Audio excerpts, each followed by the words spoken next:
Hey everyone, welcome to that AWS guy. Here basically it's gonna be a video course on me solving a lot of questions regarding the cloud practitioner, and basically I am certified from AWS Cloud regarding the cloud practitioner, the basic one. But basically it's gonna be a journey for me to be continuing solving a lot of cloud practitioner questions for us to have a better understanding here. Basically, we're going to be explaining step by step regarding questions from AWS Cloud. So before we start, we need to get on this first thing that there are 4 different topics regarding the AWS Cloud CLF-C02. The first one is cloud, then there is security compliance, then there is the cloud services, and the last one is the billings.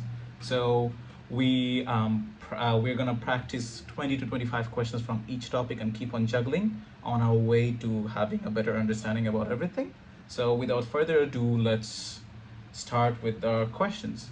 Okay, so as we can see over here, let me bring my highlighter so that we can practice. A cloud practitioner is developing a disaster recovery plan and intends to replicate data between multiple geographical areas. Which of the following meets these requirements? All right, so before we start, I want to say that these questions, I have personally practiced them before giving the examinations, and if you can solve the questions by yourself before I answer, I'm gonna give you guys like 2-3 seconds for you to have a better understanding. After you do that, I'm gonna give the answers, and basically if you can answer them by yourself, I would suggest and I would believe that you guys can solve the questions by yourself and give the exam by yourself. So by the time you do that, hopefully you will pass the examination. So let's get back to it. I'm gonna mark on the words that you should be focusing on. All right. A disaster recovery plan and intends to replicate between multiple geographical areas. All right, so multiple geographical areas, whenever you say that, you should be, the only one thing that should be coming up in your head is regions. AWS regions consists of a lot of availability zones. So AWS regions are basically all around the world for us to access them. So let's go through each question, each points, right? The first one is edge locations. Edge locations are all around the world, and they're basically used by Amazon CloudFront to bring in cache data near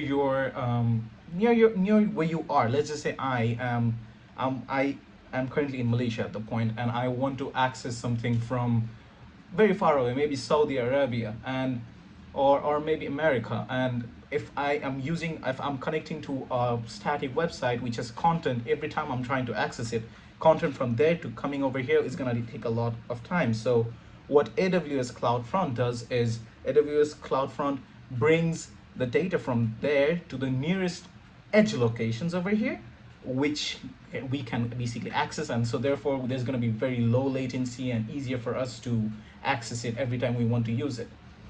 Availability zones are the second option. Availability zones are basically data centers, maybe 1 or 2 or a couple of data centers. Each AWS regions have different data centers here and there, so that's not supposed to be one, because the question asks for multiple geographical areas and not basically one where a lot of data centers would lie. And then comes the AWS accounts. Now that, I believe, is completely irrelevant to this question, because that falls in the identity and access management IAM policies, and if you focus more, that's basically giving access and everything. It's more account related and not this question. And then comes AWS regions, basically our answers, as it intends basically inside, if something happens, data can be replicated inside the AWS regions into across multiple availability zones. So that's how you basically solve, that's how you would say that AWS regions is the answer to this. Going to the next question, which perspectives of the AWS Cloud Adoption Framework, we call that AWS CLF, are categorized as technical capabilities? All right, so for this question, this is one of those questions that you would remember. You try to focus, like you don't have to understand. You just mostly I would remember all of them.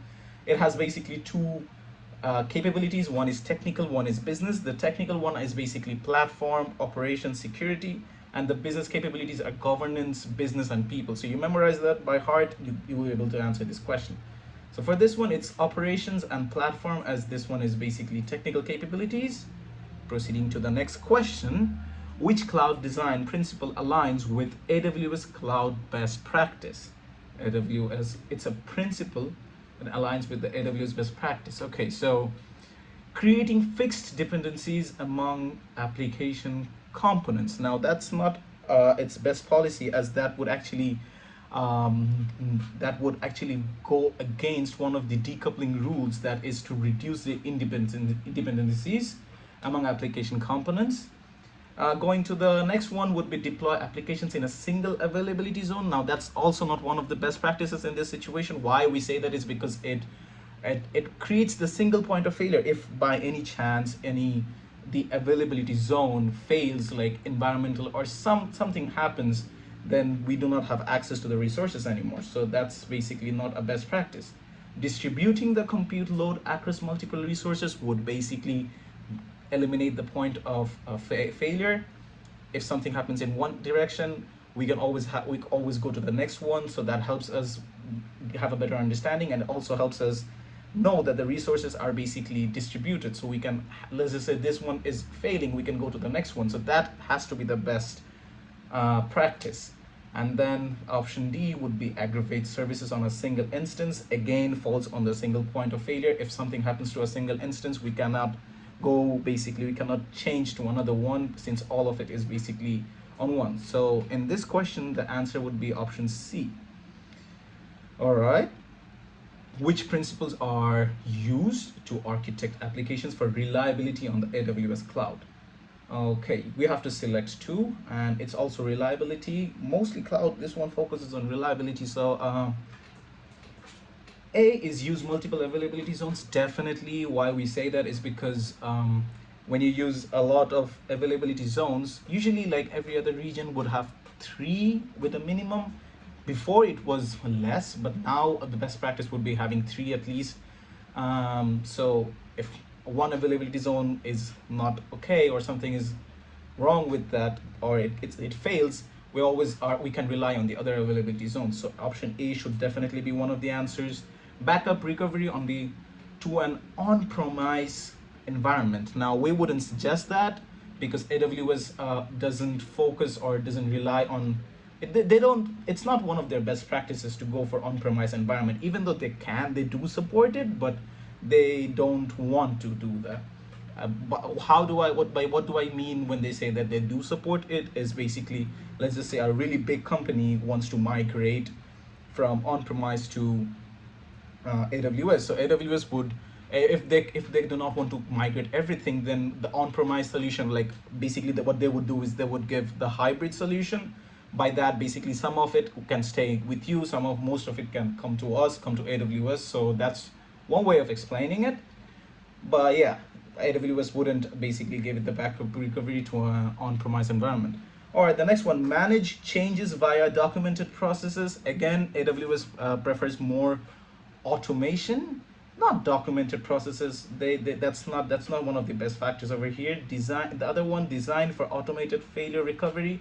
Remember this, AWS likes automation. AWS likey automation. All right, so that's 100% would be one of the answers that we want over here. So we find 2 of the results. Then the other one is test for moderate demand to ensure reliability. No, that's not one of the ones that AWS would recommend for reliability.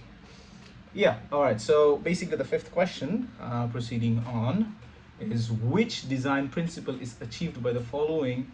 The reliability pillar. All right, that's a pillar of the AWS Well-Architected Framework.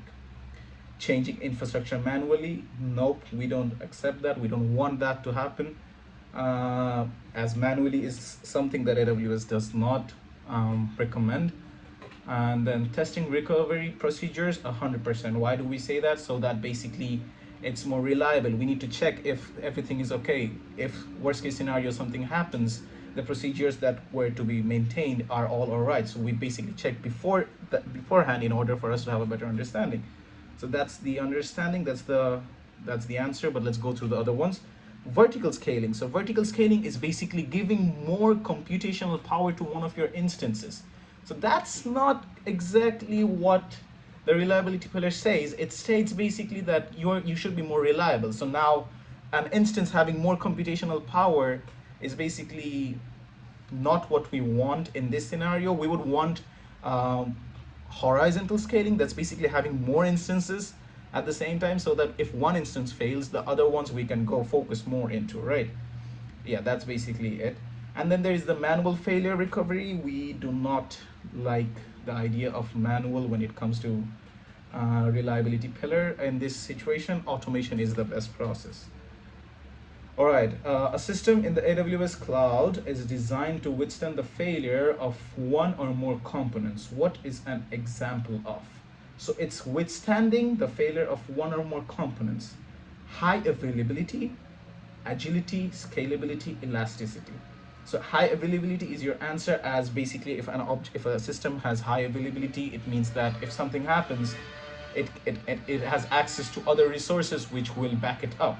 Agility is basically more speed in terms of computational power, and that has nothing to do with failure. Scalability is how, okay, we have a good point here coming up. Scalability and elasticity. Major students in this situation would fumble up or would not understand the differences. Now, scalability over in this situation would be basically the ability to grow. If we say that scalability is, let's just say a resource or a system has scalability, it means that it can grow. And elasticity is basically it growing on demand. That's the difference. One is if can it grow. The other one is if the demand needs it, will it grow? All right, so that's the difference between these two. So keep that in your head. And in this one, high availability is the answer. Proceeding on to the next question, which pillar of the AWS Well-Architected Framework focuses on minimizing the environmental impacts of running cloud workloads? Cost optimization, operational excellence, performance efficiency, and sustainability. Okay, never mind, I had a error. Okay. Which pillar of the AWS Well-Architected Framework focuses on minimizing the environmental impacts? Let me just...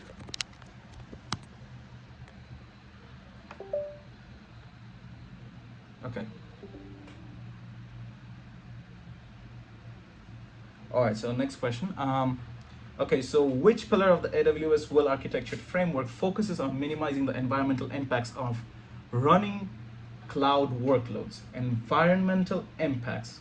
So we focus on that word, and without further ado, I can, when it comes to environmental impacts, you can, with the eyes closed, you could go to sustainability, but we'll go to the options over here.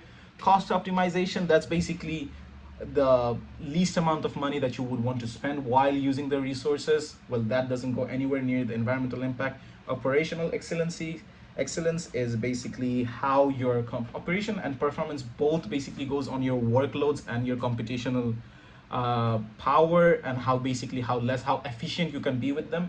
Again, has nothing to do with the environmental impacts. But then comes the sustainability part with the AWS Well architecture that basically does support your environmental impacts. Okay, so the principle design for failure and nothing will fail is very important when designing your AWS cloud architecture. Which of the following would help adhere to this principle? Failure and nothing. Design for failure and nothing will fail. Okay. So there are 5 options, and you need to select 2. Elastic load balancing, penetration testing, vertical scaling, multi-factor authentication, and availability zones.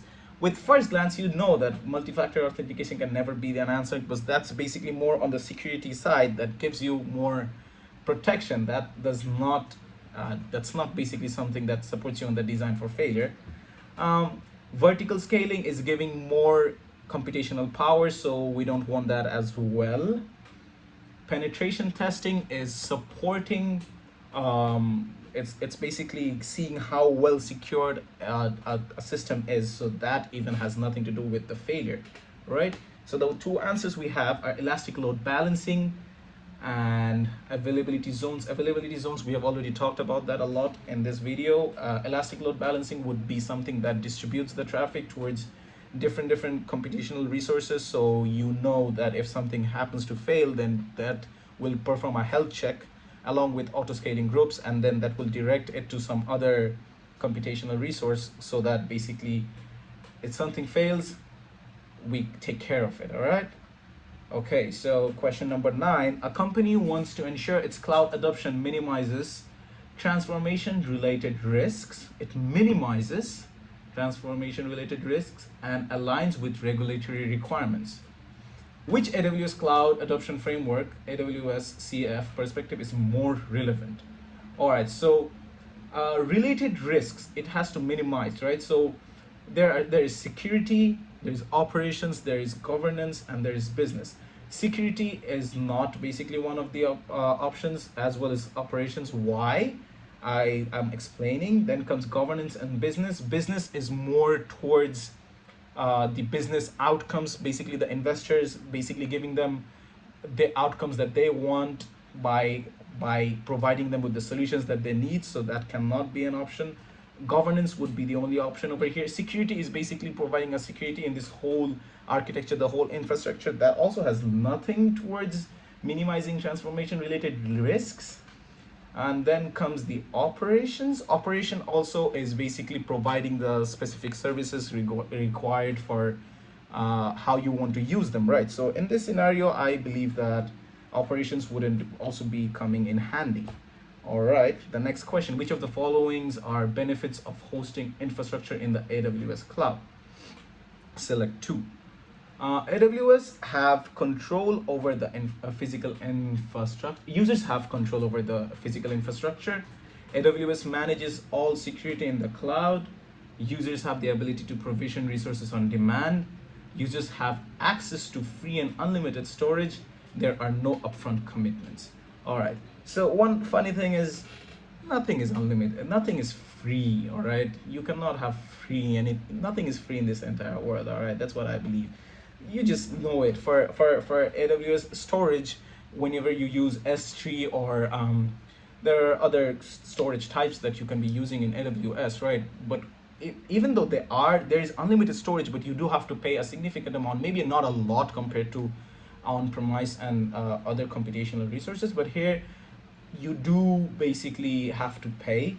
And then AWS manages all security in the cloud.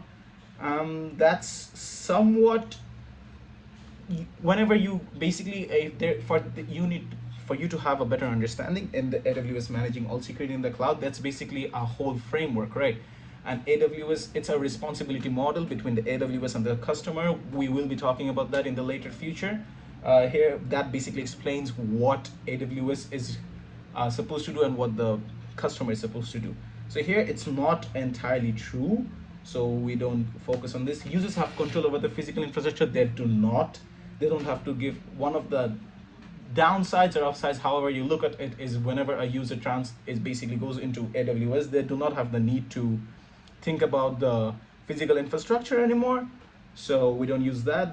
This leaves us with 2 benefits, which is there are no upfront commitments, which is actually true. You don't have to buy something initially in order to use it, and you just have the ability to provision resources on demand. So let's just say you need something, and with demand you can basically have it just as the amount you need. One benefit, why we're calling this as a benefit, is basically if you were using this as on-premise, then you wouldn't know exactly how much resources that you would have been using. So you might have had over computational power or less, and you would have been stuck with that. Or you would have had to buy more, and you would never be able to match the exact need that you would want in this scenario. All right, a company wants to migrate a large on-premise Oracle database to Amazon DynamoDB to improve scalability and reduce licensing costs. Which migration strategy does this describe? So migration strategies, there are 7 over here. Basically, we have 4, so let's go through these 4. I'm pretty sure if we're going through all the other questions, you'll be able to see the other 3 as well. So let's go with them one by one. Refactor. What's refactor? Refactor is basically changing from one solution to the other with change in the foundational basis. All right, in the foundational base, there you have to make you have to change the foundational base. In this scenario, when we're going to large Oracle database to Amazon DynamoDB, we are basically changing the foundational base. For rehost, my bad, rehost is not the option. For rehost, that's basically shifting, migrating from one to the other one. That's without changing anything. All right, that's basically having the same foundational nothing. All right, and then comes the replatform. Replatform is basically changing foundational bases are going to be the same with optimization, little optimization to your migration. All right, so that's not going to be also an answer. And then repurchase is basically completely moving the thing, removing the thing, and then purchasing another maybe software as a service or something else. So even in this scenario, it's not the same thing. So our answer is going to be refactor over here.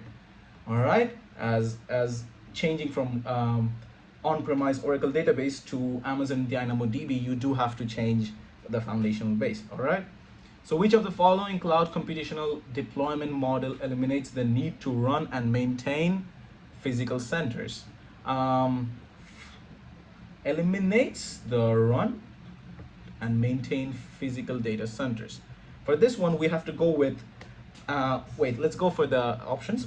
PaaS, platform as a service, you are not eliminating the physical data centers, as well as on-premise. On-premise is basically physical centers. Infrastructure as a service goes for the same thing. That does have the need for physical data centers. The only thing that doesn't is cloud over here, so that is your answer. Yeah, okay. A user deploys an Amazon RDS DB instance in multiple AWS and multiple Amazon availability zones. This strategy involves which pillar of the AWS Well-Architected Framework?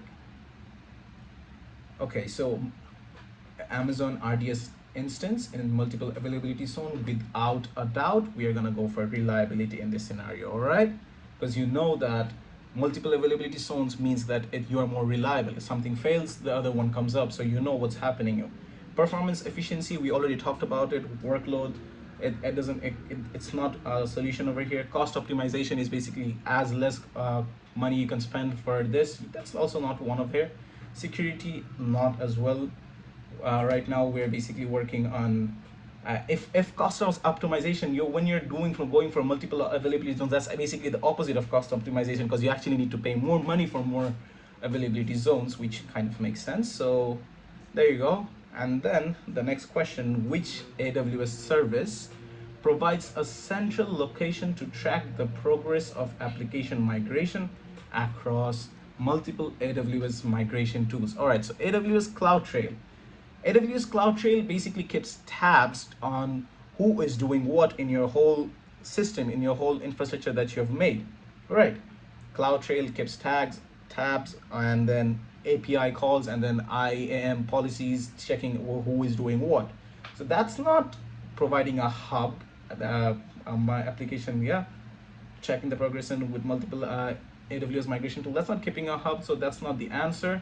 AWS Application Migration Service is basically the service that actually does the migration, so that's also not providing a central location in this scenario. Okay, so AWS Migration Hub is basically the answer over here. As you can see, that does provide a central location to track the progress of everything that's happening in the time of the migration. All right, and then comes the AWS config. That's basically that's needed for compliance reports. That's basically the software and everything configurations in your system, right? Okay, so which of the best following describes the difference between rehosting and replatforming as migration strategies? All right, so we talked about both of these, so this is going to be a bit easier for us to have an understanding. Rehosting moves the application as in, which is right, while replatforming makes targeted optimization. Exactly. So this is our answer. We can go check the other ones. Rehosting changes the application. No, that is wrong. Rehosting stays the same. Rehosting replaces the application. No, that's repurchasing. Rehosting is slower than replatforming because it requires more testing. That is also absolutely not right. Okay, so proceeding on the next question. A company needs a disaster recovery strategy where a scaled down but fully functional version of its environment runs continuously in a secondary AWS region, enabling rapid failover by scaling up to full capacity when a disaster occurs. Which disaster recovery strategy does this describe? All right, so this is the whole explanation about warm standby, if you're seeing over here. So this is basically when a whole system basically is shrinked.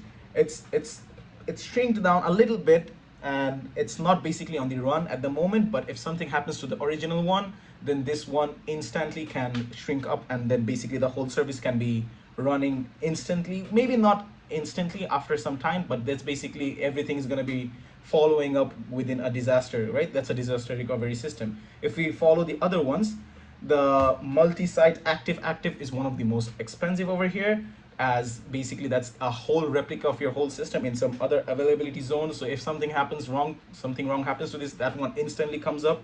Backup and restore is one of the slowest, as that basically keeps tabs on everything, and after let's just say something happens, a disaster happens, right? So you take the backup and then you restore it from within some time. Then comes Pilot Light. Pilot Light is also a form of backup restore. That's basically keeping only the important things of your system, and then after within time, it's going to recover from that specific thing, right? Okay, so how can you increase your application's fault tolerance while it is being hosted in AWS? Focus on increase your application's fault tolerance. So you deploy your application across multiple availability zones 100%. Deploy your application across multiple EC2 instances. You do not do that, as multiple EC2 instances is gonna definitely increase your computational power, but instances is not the way to do that. Deploy the underlying application resources across multiple subnets. That is gonna be helpful for networking, but in this scenario we don't want that. Host your application on one powerful EC2 instance type instead of multiple smaller instances. Is gonna, the work that you have, the computational power for that work is gonna be very high, but if something happens, that's not a fault tolerance technique, right? So we don't want that as well. So the answer is gonna be deploy your application across multiple availability zones. Okay, and proceeding on to the 18th question over here. Which AWS cloud benefit eliminates the need for users to try estimating future infrastructure usage? A is easy and fast deployment of applications in multiple regions around the world. That has nothing to do with estimation. That's just fast and deployment, so we don't go with that. Elasticity of the cloud, we come to that later. Security is basically how secure your whole system is. That is also that wouldn't give you an estimation of how much money would be needed for your services. Lower variable costs due to massive economies of scale is something that AWS provides, and that basically means that due to a huge amount of services being used, basically what AWS does is they give a bulk of discount to everything, right? So the more people are using it, the more discounts, more big of a discount is what you're gonna get. But even that wouldn't be able to give you an understanding about how much you will be spending, right? So the answer is elasticity of the AWS cloud, and what that does is basically you are gonna be using only the things that you want on demand, right? So you now, with that, basically it gives you an understanding that you're having to be spending this much money on this, and you want more computational power here, you want less computational power there. As you can see, and you can keep track of that, you know that how much you're going to be spending in the near future, right? All right, the next question: what is an availability zone in AWS? I hate it when the first point is the answer, so basically you don't give the viewers the time to think. But yeah, it is a one or more physical data centers. A data center location with a single source of power and networking. No, AWS availability zone is nowhere near that, because it has more computational networking power. It's not a single source. One or more edge locations. Edge locations are not their point of places, basically, which Amazon CloudFront uses for better latencies, and nothing regarding this.